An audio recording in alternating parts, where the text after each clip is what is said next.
I'm Brian. I'm from the north of Lancashire, in case that doesn't come across. My life started out quite bad, and it just got worse. And when I was 8, I went to a boarding school in Rochdale. I spent 6 years there. That's 2,190 days, fending off abuse from staff, boys, silversmith. And I became a very angry young man. Fast forward, 19, 20 years old, got invited after a year in addiction to hear Barry speak at a church in Leyland. It made sense, so I gave my life to God. Now, I could be described as the ultimate backslider. And I'm just so grateful that God keeps his promises and God is powerful. I do not understand comfortable, complacent Christianity. I believe in the power of God, and I'm going to tell you why. Because I'm doing that now. I'm conscious of it. Keep my hand out of my pocket.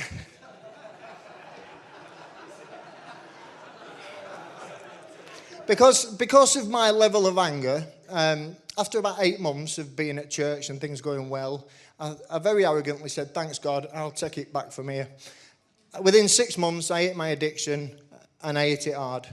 I started working for a very scary man in Preston.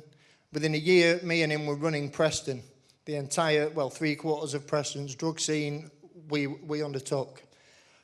We were running around with guns. We were putting guns in people's mouths, making them fear for their lives. And as a result, I got shot twice, both with my own gun.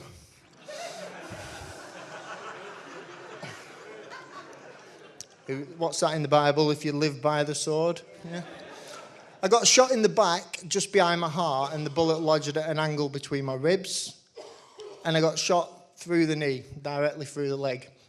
I have a raised shoe on because me and 2 of my friends bought some heroin that had anthrax in it. Now, when I tell my friends at work that I injected anthrax, they go, "Wow, you really were an extreme drug addict." And I have to explain to them that I didn't knowingly buy anthrax. So I lost my hip. And I also lost the 2 friends that I injected with that day. Now, when I heard Barry speak, he gave me his book. Somebody bought me his book, and he wrote Jeremiah 29:11. Didn't have a clue what it meant. Scripture references were lost on me back then. But it followed me. Throughout all my wrong decisions, all my bad choices, and all my near-death experiences, my lung exploded. I was 4.5 stone, 3 days from death, in Preston Hospital. And I was on a Zimmer frame going to the bathroom.